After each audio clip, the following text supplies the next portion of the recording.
Good morning, students. Today we are again discussing our chapter control and coordination. In our earlier videos, we have completed the control and coordination of animals, and today we are going to discuss the control and coordination in plants. In plants, we are going to discuss chemical coordination. Chemical coordination is representing hormones. See, plants are not having nervous system, brain is not there, nerves are not there. There also control and coordination is taking place, but that control and coordination is done by specific chemicals, and these chemicals are known as hormones. ये hormones plant की different parts में synthesise होते हैं, वो translocate होते हैं, move होते हैं एक पोजीशन से दूसरी पोजीशन पे, and they control the different activities of the plant. जो भी हॉर्मोन्स प्लांट्स में प्रेजेंट होते हैं और प्लांट की मूवमेंट को, उसकी कोऑर्डिनेशन को अफेक्ट करते हैं, they are known as phytohormones. So how we are going to define phytohormones? These are the chemical messengers which are synthesized in plants and they are helping in the control and coordination in plants. अब plants में nervous system नहीं होता है, सिर्फ hormonal system function करता है, इसलिए plants का जो रिस्पॉन्स आता है किसी भी स्टिमुलस के अगेंस्ट, प्लांट्स जो रिस्पॉन्स क्रिएट करते हैं, that response is mostly in form of movement. Plant shows specific type of movement in response to a stimulus, and this response is generated by the secretion of different type of hormones. Now hormonal mechanism is always a slow mechanism, slow process. So यहाँ पर जो response आता है that is always also slow, और कुछ time ये response इतना slow होता है that it cannot be easily seen or movement can not easily be distinguished. अब प्लांट में मूवमेंट दो तरह की हो सकती है. The movement can be growth movement. Growth movement simply means the movement in which growth of any part of the plant is taking place, whether roots are growing or you can say stem is growing, branches are growing, new leaves are going to form. All such type of movements are known as growth movement. The second type of movement that is showed by plants is non-growth movement.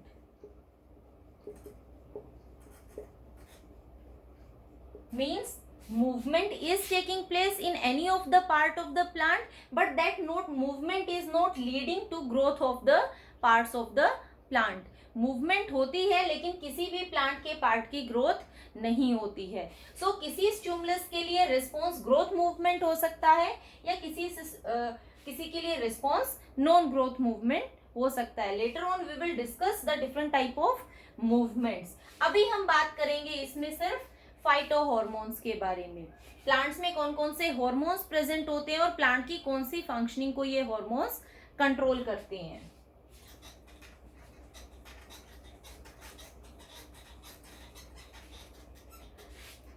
फाइटोहॉर्मोन्स plants में दो तरह के present होते हैं. The first type of phytohormones are known as growth promoters.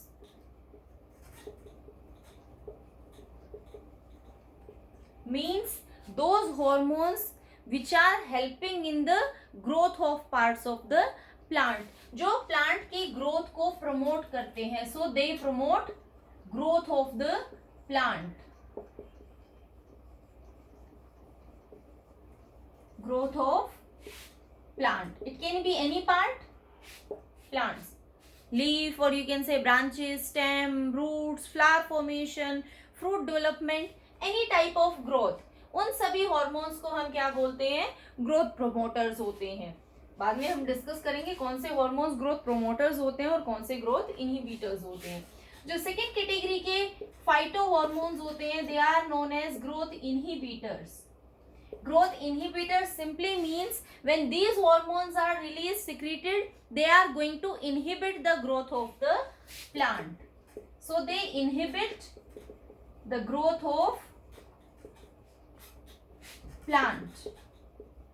That's why they are known as growth inhibitors. So phyto hormones को हमने categorise किया है दो टाइप्स में।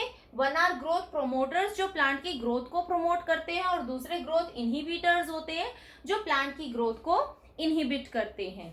Now let's discuss the different phyto hormones. We are going to discuss 5 phytohormones, and out of this the first one is auxin. सबसे पहले तो ये कौन सी कैटेगरी में लाई करता है? It is lying in the category of growth promoters. So auxin is a growth promoter. Auxin plant की growth को promote करता है.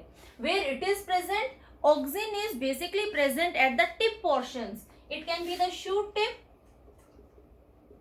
रूट टिप, प्लांट के जितने भी ग्रोइंग पार्ट्स होते हैं उनकी टिप पे प्रेजेंट होता है ऑक्सिन। और ऑक्सिन किसको हेल्प करता है? प्लांट की ग्रोथ को प्रमोट करता है। Basically auxin is helping in cell enlargement and cell division, differentiation. Auxin की हम बात करें, जो नेचुरली एग्जिस्टिंग ऑक्सिन है that is indole 3 acetic acid.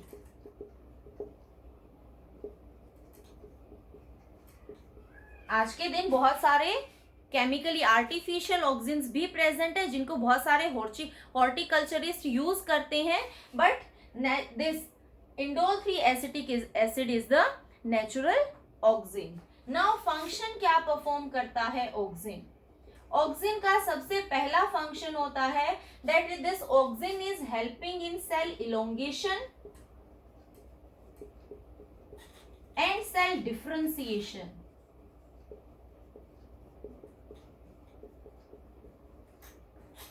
जब सेल इलोंगेट होगी दैट मीन्स सेल का साइज इंक्रीज होगा। अगर सेल्स का साइज इंक्रीज हो रहा है तो प्लांट का भी साइज इंक्रीज होगा, that means growth will be promoted. Differentiation का मतलब होता है फंक्शन एक्वायर करना। जब सेल्स डिवाइड होती हैं तो डिवीजन के बाद वो डिफरेंशिएशन के लिए जाती है, means after division they are going to attain a function. और फंक्शन अटेन करने में कौन हेल्प करता है?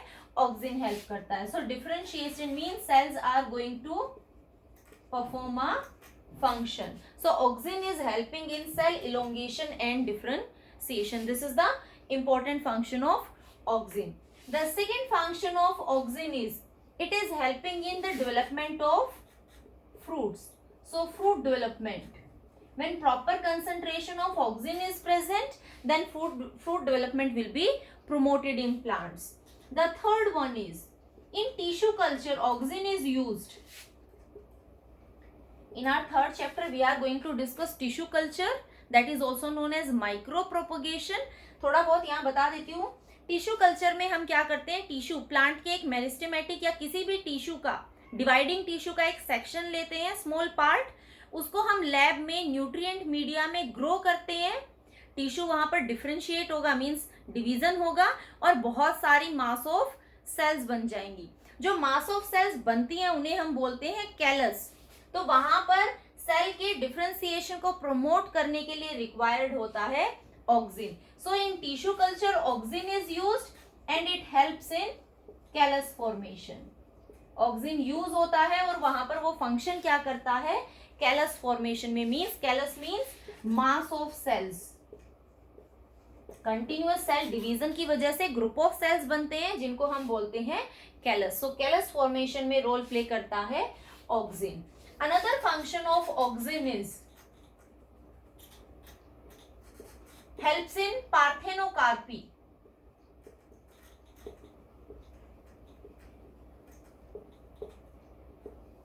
पार्थेनोकार्पी का मतलब है विदाउट फर्टिलाइजेशन। यहां पर बिना फर्टिलाइजेशन के फ्रूट डेवलपमेंट इनिशिएट होता है, और बिना फर्टिलाइजेशन के अगर फ्रूट डेवलपमेंट इनिशिएट होगा तो फ्रूट्स में सीड्स नहीं बनेंगे। So by the increased concentration of auxin fruit development is initiated and seedless fruits are produced, and this process is known as parthenocarpy. Another thing about auxin is this auxin is helping in phototropic movement.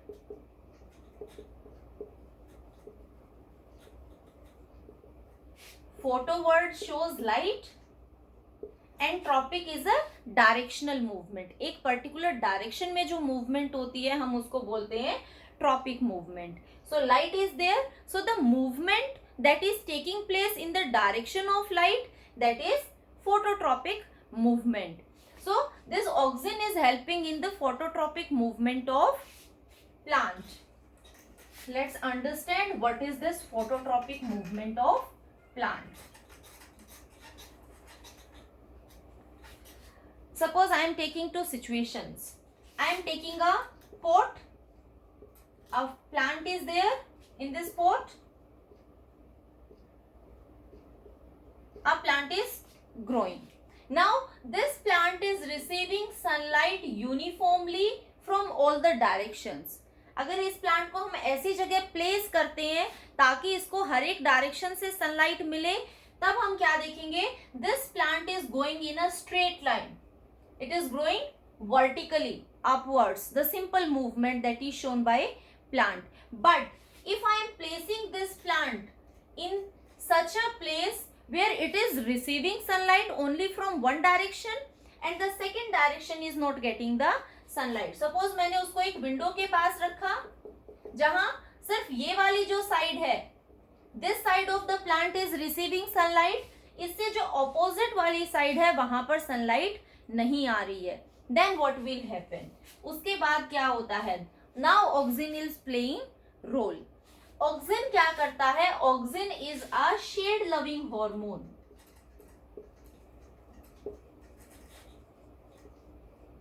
Auxin की concentration उस तरफ, उस direction में increase हो जाती है जहां पर सनलाइट नहीं मिल रही है. शेड लविंग, शेड वाली साइड पे ऑक्सिन की कंसंट्रेशन इंक्रीज हो जाएगी. That means now this plant is receiving sunlight from this side, so the concentration of auxin is going to increase on this side. यहां पर ऑक्सिन की concentration, this is the shade portion, यहां पर auxin की concentration increase हो जाएगी because of the increased concentration of auxin on this side. जो auxin का पार्ट इधर प्रेजेंट था that will show more growth, क्योंकि हम जानते हैं ऑक्सिन की कंसंट्रेशन जिधर भी ज्यादा होगी प्लांट की ग्रोथ वहीं पर ज्यादा होगी, क्योंकि ऑक्सिन ग्रोथ को प्रमोट करता है. सो यहाँ पर ऑक्सिन की कंसंट्रेशन ज्यादा होने की वजह से ये पार्ट ज्यादा ग्रो करेगा और सन वाली साइड पे ऑक्सिन की कंसंट्रेशन कम है, so this side will grow less. यहाँ ग्रोथ कम होगी और यहाँ ग्रोथ ज्यादा होगी. Because of this unequal growth this upper tip of the plant is going to bend towards the direction of sunlight. ये यहाँ ग्रोथ होने की वजह से इस डायरेक्शन में बेंड हो जाता है और हमें क्या दिखता है? एक पॉजिटिव फोटोट्रोपिक मूवमेंट दिखता है. मींस प्लांट की बेंडिंग दिखाई देती है towards the direction of sunlight. So another function of auxin is it promotes the bending of plant towards the direction of sunlight. But always remember, it is not promoting the growth of the plant towards the direction of sunlight. It is promoting the side of the plant that is opposite to the sunlight side, but the bending is taking place towards the direction of sunlight. So this is the phototropic movement that is shown by the auxin. What happened when this plant was getting uniform sunlight? When uniform sunlight was there in all the directions, there was equal distribution of auxin. हर एक side पे distribution, क्योंकि sunlight हर एक तरफ से equal मिल रही थी, तो auxin का डिपोजिशन भी, कंसंट्रेशन भी हर एक साइड पर इक्वल था. इसकी वजह से उसकी ग्रोथ भी स्ट्रेट होगी, हर एक साइड से ग्रोथ यूनिफॉर्म होगी और प्लांट स्ट्रेट ग्रो करेगा. This is the phototropic effect.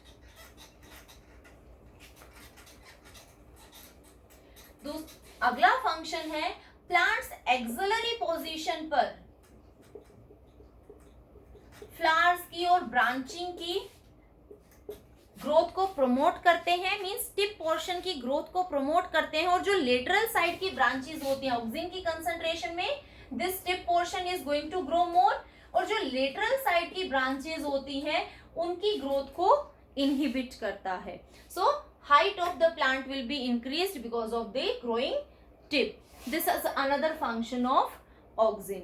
This is how auxin are functioning in plants. The second hormone is gibberellin.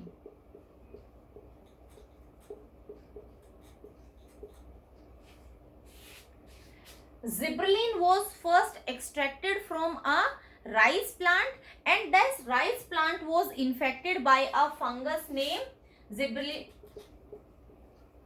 fusicori.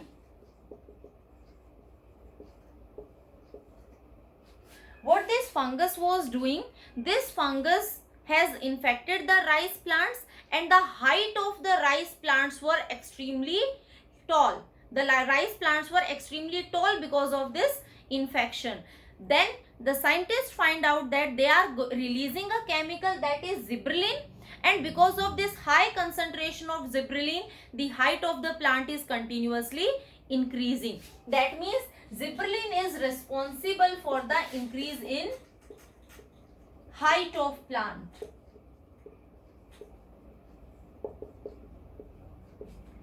It is present in young parts of the plant, young branches, shoot tip, leaves, young leaves. This gibberellin is also responsible for cell elongation. That's why it is helping in increasing in the height of the plant. There is one important thing what gibberellin is doing in some of the plants, that is rosette. In rosette plants, it is showing a phenomena that is known as bolting. What it means? For example, in cabbage. See, ये plants कैसे होते हैं like cabbage, इनमें nodes और internodes में distance कम होता है. ये शॉर्ट हाइट के प्लांट्स हैं, ठीक है. तो they are nodes and internodes are fused with each other. Reproduction के टाइम पे जिब्रेलिन क्या करता है, इंटरनोड्स की ग्रोथ को इनिशिएट कर देता है. जब इंटरनोड्स ग्रो होंगी तो नोड्स में डिफरेंस इंक्रीज हो जाएगा, प्लांट की हाइट बढ़ेगी. जितनी ज्यादा हाइट होगी पॉलिनेशन उतना ही बेटर होगा. सो रोजेट प्लांट्स में जैसे कि कैबेज है, जिब्रेलिन इंटरनोड्स की ग्रोथ को इनिशिएट करता है and this is helping in reproduction process. Another thing is gibberellin is helping in breaking dormancy of seeds. Dormancy का मतलब होता है सीड को जब हम ग्रो करते हैं उसको हम सारी रिक्वायरमेंट्स प्रोवाइड करते हैं, still after getting all the favourable condition seed germinate नहीं कर पाता है. That is known as dormant seed. ऐसे सीड को हम क्या बोलते हैं, dormant seed. So the inability of a seed to germinate after getting all the favorable conditions, that is dormancy. Breaking the dormancy का मतलब है seeds को germinate करवाना. So gibberellin is helping in breaking the dormancy and it is helping in germination of a seed. So this is how gibberellin is functioning, and this is also a growth promoter.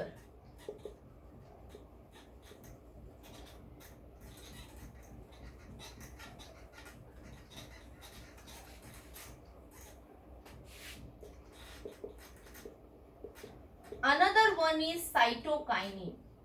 Cytokinin is also a growth promoter. It is an alkaline hormone, also known as zeatin. This cytokinin, the main function of cytokinin is it is helping in cell division. If cell division is continuously taking place because of the increased concentration of cytokinin, that means number of cells are increasing. If number of cells are increasing, that means growth is taking place. That's why I have written it is a growth promoter. तो cell division में को initiate कौन करता है, cytokinin initiate करता है, जिसकी वजह से प्लांट्स में सेल का नंबर इंक्रीज होता है। ये प्लांट की girth के लिए, थिकनेस की इंक्रीज करने के लिए भी रिस्पॉन्सिबल है। इसके अलावा भी cytokinin is also helping in breaking the dormancy of seeds, means it is promoting the germination of seeds. Third, in some of the, or you can say in tissue culture, the increased concentration of cytokinin helps in shoot formation. More the concentration of cytokinin, then shoot formation will take place. Auxin में आप एक और function add on कर सकते हो कि tissue culture में अगर ऑक्सिन की कंसंट्रेशन ज्यादा कर दी जाए, that is leading to the promotion of root formation. So auxin is promoting root formation during tissue culture and cytokinin is promoting shoot formation during tissue culture. This cytokinin is also responsible for opening of stomata. We know stomata open और close होते हैं. Turgor pressure change की वजह से opening and closing of stomata take place. So cytokinin is playing a important role in the opening of stomata. This is preventing और delaying senescence, और we can say ageing. Cytokinin plants में ageing को, chlorosis, necrosis, falling of leaves, formation of more dead parts और dead leaves, इन सब phenomena को prevent करता है. जब तक साइटोकाइनिन की कंसंट्रेशन ज्यादा होगी, प्लांट्स के सभी पार्ट हमें यंग अपीयर होते रहेंगे. So this is how cytokinin is functioning.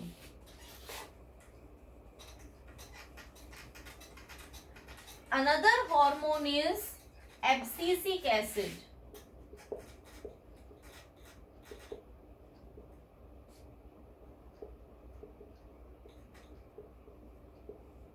Now abscisic acid is a growth inhibitor. अब तक हमने जितने भी हॉर्मोन्स की बात की, those were growth promoters, but abscisic acid is a growth inhibitor. Whenever there is more concentration of abscisic acid, that is leading to the inhibition of growth of the plant. This abscisic acid, अगर हम इनके functions को देखें, that is almost antagonist to cytokinin. Antagonist means it is working opposite to the cytokinin. cytokinin के बिल्कुल opposite function करता है abscisic acid. सबसे पहली फंक्शन क्या है? It inhibits growth of the plant. ये प्लांट की ग्रोथ को इनहिबिट करता है. सेकेंड फंक्शन एब्सिसिक एसिड का है that it promotes dormancy of seeds. अब तक हमने जिन हॉर्मोन्स की बात की, they were preventing the dormancy और they are helping in the germination of seed, but abscisic acid seed की डोरमेंसी को प्रमोट करता है. मींस अगर high concentration of abscisic acid है तो सीड जर्मिनेट नहीं करेगा. Third thing is it is helping in closing of stomata. Cytokinin was responsible for opening of stomata और एब्सिसिक एसिड स्टोमेटा की क्लोजिंग के लिए रिस्पॉन्सिबल होता है. एब्सिसिक एसिड को हम स्ट्रेस हार्मोन भी बोलते हैं. This is known as stress hormone. Reason behind it is that this is released और secreted by the plants in stress conditions. और ये स्ट्रेस कंडीशंस क्या हो सकती हैं? There can be drought situation, सूखा हो सकता है, और flood situation when high concentration of water is present, और you can say high temperature. ऐसे सिचुएशंस में रिलीज होता है एब्सिसिक एसिड, इसलिए इसको क्या बोलते हैं? स्ट्रेस हार्मोन बोलते हैं. ये प्लांट्स को स्ट्रेस सिचुएशंस में हेल्प करता है. Then another is it is promoting abscission और you can say falling of leaves and fruits, and this is known as abscission. तो जब कंसंट्रेशन ऑफ ऑक्सीजन ज्यादा होता है तो लीव्स और फ्रूट्स की फॉलिंग ज्यादा होती है. We can also say that abscisic acid is promoting senescence. ये प्लांट्स में एजिंग को प्रोमोट करता है. These are the functions that are performed by abscisic acid. And the last hormone is ethylene. It is a gaseous hormone and it functions as both growth promoter and growth inhibitor. ये दोनों ही तरीके से function करता है. कुछ conditions में ये as a growth promoter काम करता है और कुछ कंडीशंस में ये एज अ ग्रोथ इनहिबिटर काम करता है. सबसे इंपॉर्टेंट जो फंक्शन होता है इथाइलिन का, that is fruit ripening.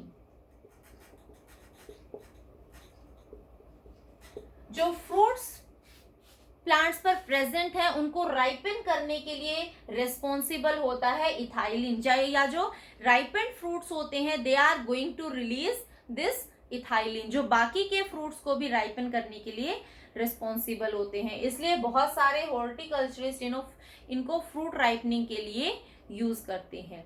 So these were some of the phytohormones. Later on in our next class, we will talk about the different type of movements, tropic movement, nestic movements, and the examples that are associated with these movements.